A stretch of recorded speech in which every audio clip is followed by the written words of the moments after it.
Namaskar, welcome to eKaksha. I am Nipa Das and today I will start the third part of the second English chapter of class 9 and the name of the chapter is The Sound of Music. In this part, we will discuss the question answers of Evelyn Glennie. এই পাৰ্টটিত আমি কি আলোচনা কৰিম Evelyn গ্লেনিৰ question answers বোৰ আমি আলোচনা কৰিম আহাচোন চাও Look at the first part. Answer these questions in a few words or a couple of sentences each. Question 1. How old was Evelyn when she went to the Royal Academy of Music? Evelyn jetia Royal Academy of Music goisil tetia tar boyo kiman asil hebuli uthise. Aha kor tumalokor monot ase. How old was she? Answer. Evelyn was 17 years old when she went to the Royal Academy of Music in London. Jetia tai Londonot thoka Royal Academy of Music le goisile tetia tai 17 বছৰ হৈছিল. Evelyn was 17 years old when she went to the Royal Academy of Music in London. Question number 2. When was her deafness first noticed? When was it confirmed? তাই যে বধিৰ আছিল বা কাণেৰে নুশুনে এই কথাটো প্ৰথমে কেতিয়া মানে আমি গম পালো বা দেখিলো When was it confirmed? আৰু এতিয়া এইটো কথাটো যে তাই বধিৰ এটো কেতিয়া কনফাৰ্ম হৈছিল মানে নিশ্চিত হৈছিল Answer. Her deafness was first noticed by her mother.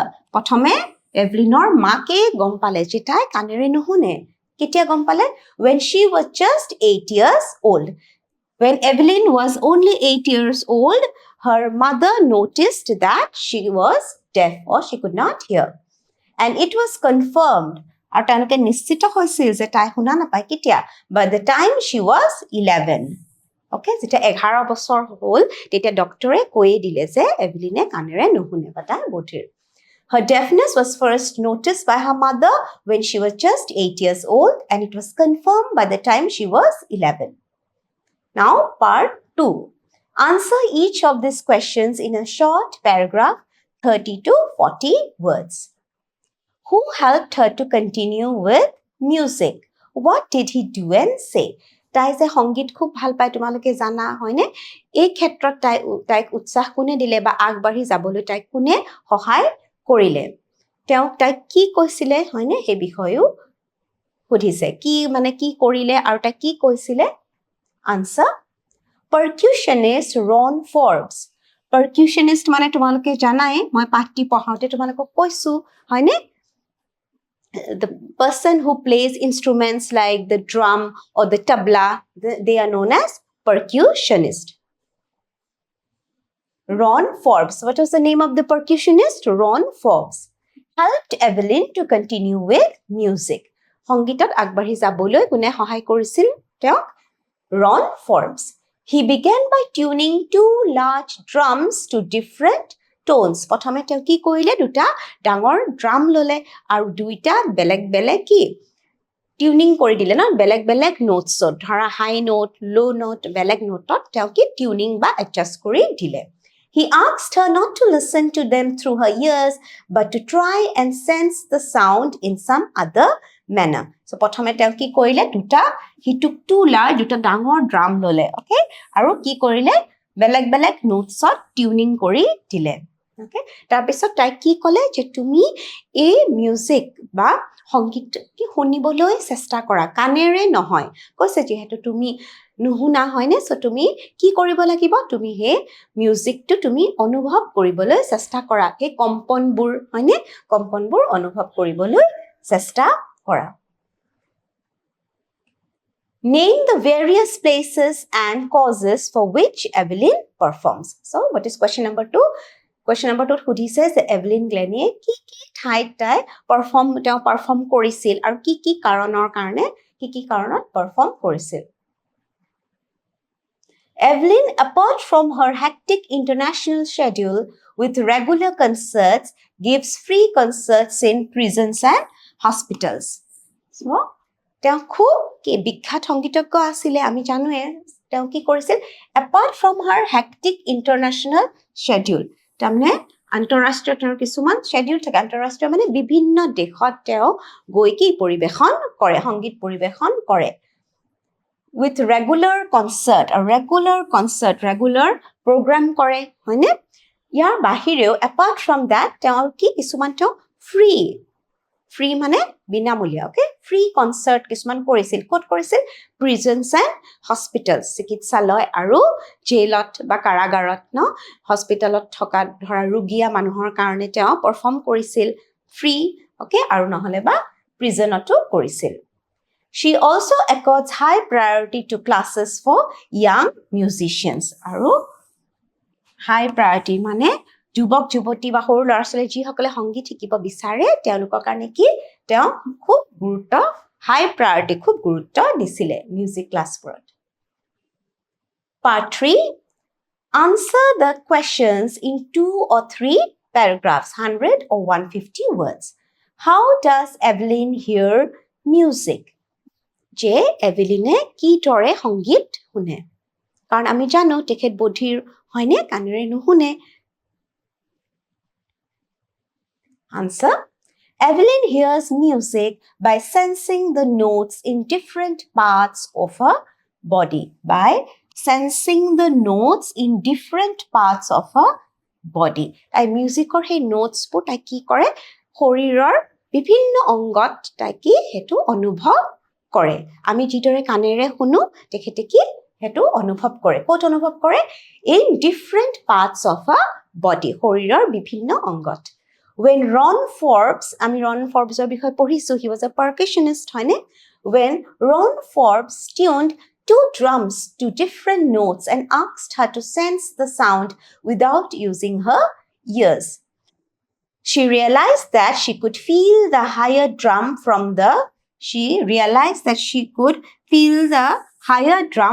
the waist up and the lower drum from the waist down.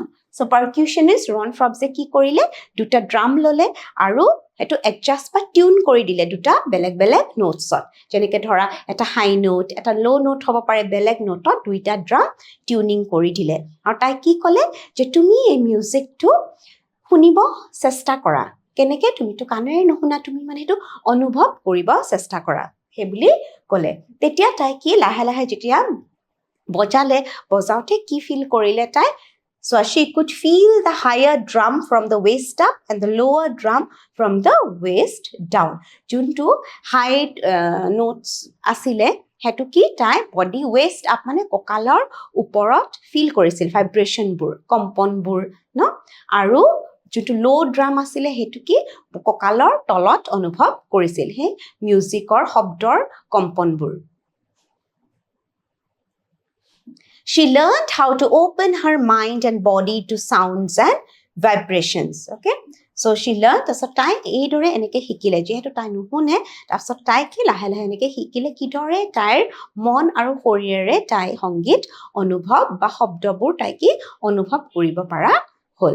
আমি পঢ়িছিলো যেটা জাইলোফোন বজায় জাইলোফোন কি দুটা ষ্টিক লৈ বজায় হয়নে যেতিয়া বজায় তেতিয়া সেই ষ্টিকটো কি আঙুলিৰে ধৰি থাকে আঙুলিৰ যোনটো টিপছ থাকে সেই টিপছত কি সেই মিউজিকটোৰ ভাইব্ৰেচন কম্পনবোৰ এনেকে আঙুলিৰে তাই হাতলে যায় হয়নে কেতিয়াবা তাই কি যেতিয়া মানে উডেন এটা প্ল্যাটফৰ্ম থাকে হয়নে কাঠেৰে বনোৱা প্ল্যাটফৰ্মত উঠিলে তাই কি জুতা সদায় খুলি লয় বেয়াৰ ফিট হৈ লয় কিয় তেতিয়া ভৰিৰে কি সেই কম্পনবোৰ অনুভৱ কৰে and it is to move up to her body she could feel music in different parts of her body like her hair her cheekbones her fingertips হয়নে তোমালোকৰ সাকে মনত আছে It was sheer determination and hard work. Our time and all keneke hoisil it was because of her determination and hard work.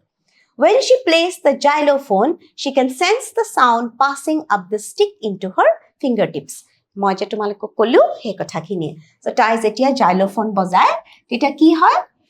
She can sense the sound. Tai mane he sound to ki feel অনুভৱ কৰিব পাৰে নে শব্দ বা হে কম্পনবোৰ passing up the stick into her fingertips so xylophone তোমালকে দেখিছা যেনেকৈ ষ্টিকসৰে বজায় এনেকুৱা কাঠৰ কিছুমান টুকুৰা থাকে তোমালোকে দেখিছা then the musician will play with the help of the stick যেতিয়া ষ্টিকেৰে বজায় তেতিয়া কি হয় the sounds passing up the stick into her fingertip ষ্টিকেৰে শব্দবোৰ কম্পনবোৰ কি আঙুলিৰ fingertipsৰে তাইৰ বডিলৈ আহি যায় and she could sense or she could feel it অনুভৱ কৰিব পাৰে by leaning against the drum she can feel the resonances flowing into her body আৰু যেতিয়া drum বজায় she used to come very close to the drum বজালে একদম drumটো গাত লগাই লয় তেতিয়া কি হয় জানা একদম ওচৰলৈ আহি bend কৰে bend হলে কি হয় when she used to play the drum তেতিয়া কি হয় she can feel the resonances flowing into her body she can feel the vibration flowing into her body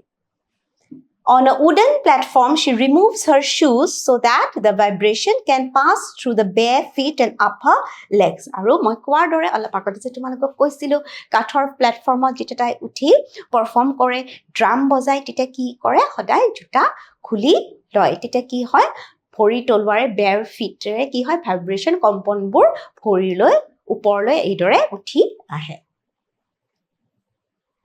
So students, we have come to the end of the question answers of Evelyn Glennie.